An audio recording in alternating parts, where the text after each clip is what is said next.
Que la grâce et que la gloire reviennent toujours à Papa Adonai, mon frère et ma sœur. Que son nom soit et demeure pour toujours exalté, magnifié dans les siècles et les siècles et pour l'éternité.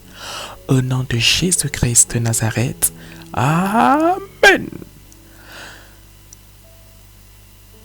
Je joins ma voix à celle des anges et des archanges pour dire merci beaucoup à Papa pour la grâce qu'elle nous fait, mon frère et ma sœur, à toi comme à moi d'être à présent dans sa présence, qui nous restaure, qui nous revigore, qui nous régénère, qui nous fait du bien par la puissance de l'Esprit Saint. Mon frère, ma sœur, nous suivons le Saint-Esprit dans le livre d'Exode au chapitre 12 du verset 46 au verset 51. Dans un thème extrêmement important qui est « Abandonne-toi à moi ». Abandonne-toi à moi. Exode chapitre 12, versets 46 à 51. Mon frère, ma soeur, si tu es prêt, si tu es prête, on va y aller. 46 à 51 d'Exode chapitre 12. On ne la mangera que dans la maison. Vous n'emporterez rien de chair hors de la maison et vous ne briserez aucun os. Toute l'assemblée d'Israël fera la Pâque. Si un étranger en séjour chez toi veut faire la Pâque de l'Éternel, tout mâle de sa maison devra être circoncis. Alors, il s'approchera pour la faire et il sera comme l'indigène, mais aucun incirconcis n'en mangera. Si un étranger en séjour chez toi veut faire la Pâque de l'Éternel, tout mâle de sa maison devra être circoncis. Alors il s'approchera pour la faire, et il sera comme l'indigène, mais aucun incirconcis n'en mangera. La même loi existera pour l'indigène comme pour l'étranger en séjour au milieu de vous. Tous les enfants d'Israël firent ce que l'Éternel avait ordonné à Moïse et à Aaron. Ils firent ainsi. En ce même jour, l'Éternel fit sortir du pays d'Égypte les enfants d'Israël selon leurs armées. Alléluia. Amen. Amen. Mon frère, ma sœur, il y a 3 choses importantes ici que le Saint-Esprit nous enseigne. Il y a 3 choses puissantes ici que le Saint-Esprit nous instruit. Et nous allons le suivre pas à pas. Parce que moi non plus, je ne connais pas. Je suis comme toi. Je suis comme toi. J'apprends comme toi. J'évolue comme toi dans ce que le Saint-Esprit a préparé pour nous. La première chose, mon frère, ma sœur, qui est extrêmement importante ici, c'est la Pâque. Qu'est-ce que la Pâque? La Pâque, mon frère, était un moment spécial qui symbolisait la délivrance du peuple d'Israël qui était esclave en Égypte pour sortir de ce pays où ils étaient esclaves et aller entrer en homme libre dans un autre pays qui est celui de Canaan où ils allaient être heureux, joyeux et prospères. Un pays où coule le lait et le miel, comme nous dit la parole de Papa. Mais mon frère, ma soeur, ce n'est pas tout. La Pâque aussi est représentatif de la délivrance du peuple de Dieu au travers de l'humanité tout entière. Et durant cette Pâque, il y avait un agneau qu'on appelle l'agneau pascal qui devait être sacrifié et dont la chair devait être consommée. Et ce n'est pas tout. Qui est cet agneau pascal? Était-ce seulement l'agneau dont on parle ici dans le livre d'Exode au chapitre 12? Mon frère, ma sœur, pas seulement. Des années après, des dizaines d'années et des siècles après, il y a un autre homme qui a été appelé du même nom d'agneau pascal. Et cet homme-là s'appelait Jésus-Christ. Et quand nous allons ensemble, mon frère et ma sœur, dans le livre de Jean au chapitre 1 et au verset 29, il est écrit: Le lendemain, Jean aperçut Jésus qui se dirigeait vers lui. Alors il s'écria, « Voici l'agneau de Dieu, celui qui enlève le péché du monde. » Voici l'agneau de Dieu, celui qui enlève le péché du monde. L'agneau n'a pas changé, mon frère. L'agneau n'a pas changé, ma soeur.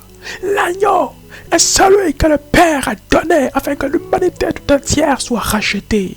C'est pourquoi le Père avait mis en place la célébration de la Pâque depuis l'Ancien Testament, afin de nous montrer à tous qu'il avait son plan pour sauver l'humanité, qu'il avait son plan pour délivrer l'humanité, qu'il avait son plan pour ramener les hommes à lui, parce qu'il est un Père bon, parce qu'il est un Père d'amour, de grâce et de compassion.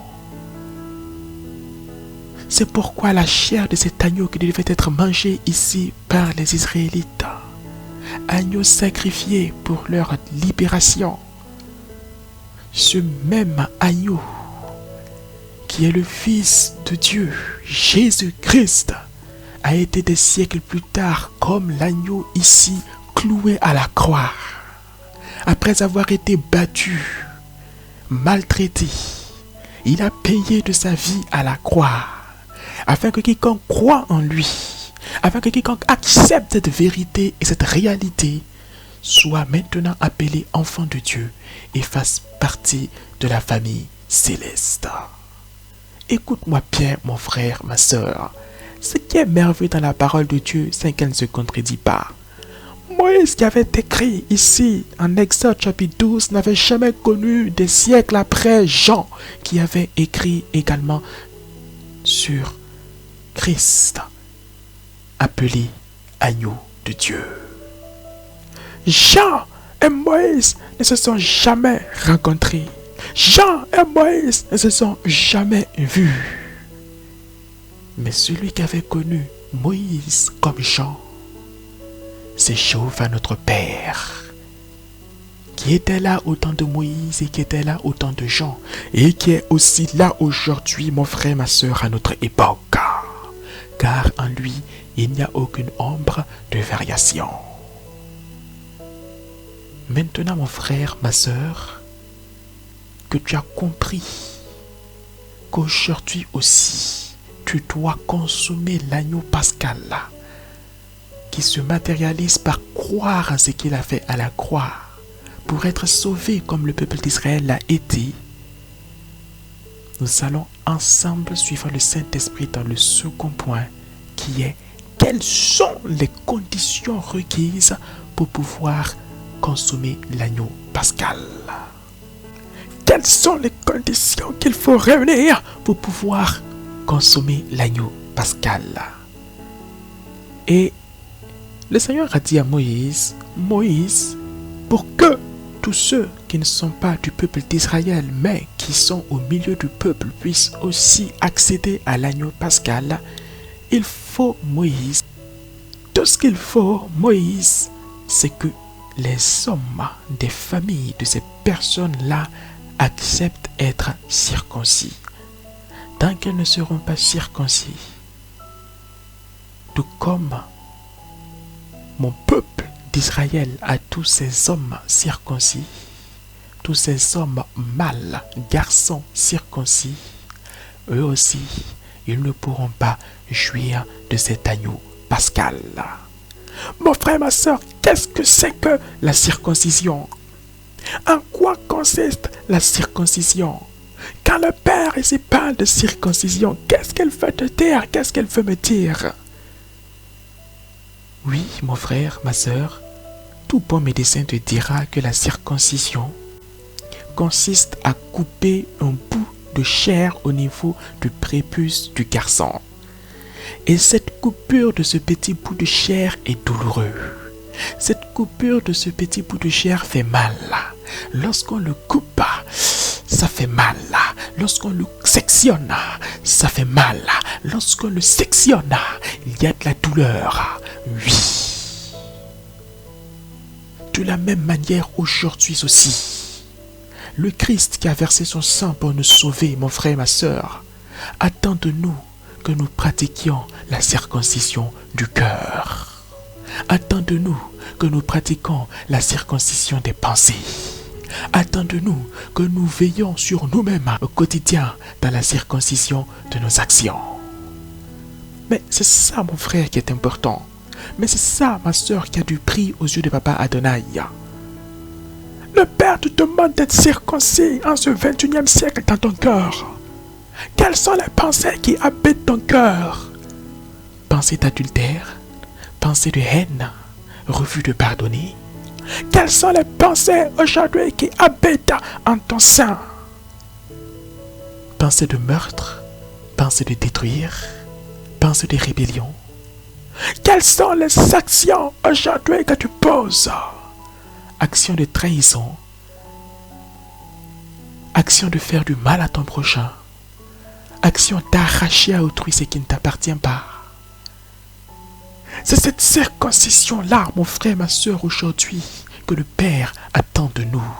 C'est cette circoncision-là, aujourd'hui, que Papa veut de nous. Tu diras que ça fait mal. Parce qu'avant, tu pouvais faire ci et tu pouvais faire ça. Mais aujourd'hui, tu dois te circoncire pour ne plus le faire. Tu diras, ma soeur, que c'est douloureux au départ, au début.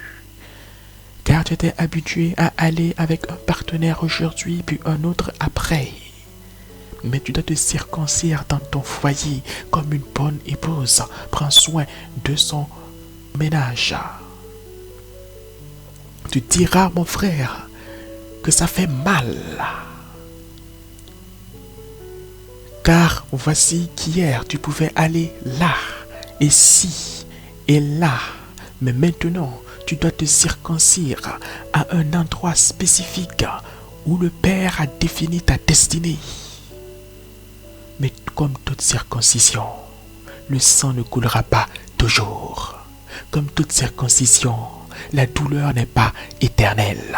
Comme toute circoncision, la douleur est temporelle. Écoute-moi bien, mon frère. Écoute-moi bien, ma soeur. Comme toute circoncision, il est sachez que d'un petit morceau de chair que l'on va te couper, te sectionner, que l'on va te retrancher pour ton plus grand bonheur et ta plus grande joie. La circoncision ne consiste pas à t'arracher tout un bras en entier. La circoncision ne consiste pas à t'arracher ta tête en entière. La circoncision ne consiste pas à t'arracher de ton cœur, de ta poitrine, ton cœur. Non! Seulement un petit morceau de chair pour une douleur temporelle, te garantissant un succès éternel, te garantissant une relation illimitée dans le royaume des cieux, dans la famille céleste, avec le roi des rois, avec Papa Adonai. Et pourquoi alors t'opposes-tu? Pourquoi alors résistes-tu à ce que ce petit morceau de chair te soit arraché? Toi, pour qui Christ a payé de sa vie entière pour que aujourd'hui tu sois. Mais c'est ça le deuxième élément important que nous devons comprendre ici. Tu dois accepter, mon frère, ma soeur, te circoncire de toutes ces choses qui ne glorifient pas le nom du Père pour marcher avec lui. Tu dois accepter, circoncire ton cœur, circoncire tes pensées, circoncire tes actions pour marcher avec Papa Adonai. Et cette circoncision n'est rien d'autre qu'un petit morceau de chair qu'on va t'arracher, qu'on va te retrancher pour ton bien. À comparer avec Christ qui a versé son sang et qui a payé de toute sa vie pour que tu sois racheté. La circoncision fait mal pendant un court instant. Mais ne te laisse pas berner par Satan le diable qui te dira que cela fera toujours mal. Non. Quelques jours après, la douleur aura disparu. Et voici, tu seras un fils, une fille du Dieu très haut. C'est cela qui est important pour Papa Adonai. C'est cela, mon frère, ma soeur, qui a du prix à ses yeux. Et troisièmement, lorsque tu as accepté de donner ta vie à Christ, lorsque tu as accepté de te séparer de ce petit morceau de chair au travers de la circoncision de ton cœur, de tes pensées, de tes actions, de ton être, tu deviens quoi? Ce que le prophète Ésaïe a dit là, dans le livre d'Ésaïe au chapitre 53 et au verset 10. Mais il a plu à Dieu de le briser par la souffrance, bien que toi, Dieu, tu aies livré sa vie en sacrifice de réparation, il fera une descendance. Il vivra de longs jours et il accomplira avec succès ce que désire l'Éternel. Qui est donc la descendance de celui-là que le Père a brisé pour le salut de l'humanité? Cette descendance, mon frère, cette descendance, ma sœur, c'est nous, les chrétiens, de par le monde entier. Il a brisé son Fils unique afin que tu sois appelé fils ou fille de Dieu. Alors, crois en lui. Ne laisse pas l'ennemi te faire peur. La circoncision, ce n'est qu'un petit morceau de chair qui te sera retranché. La douleur ne sera pas longue.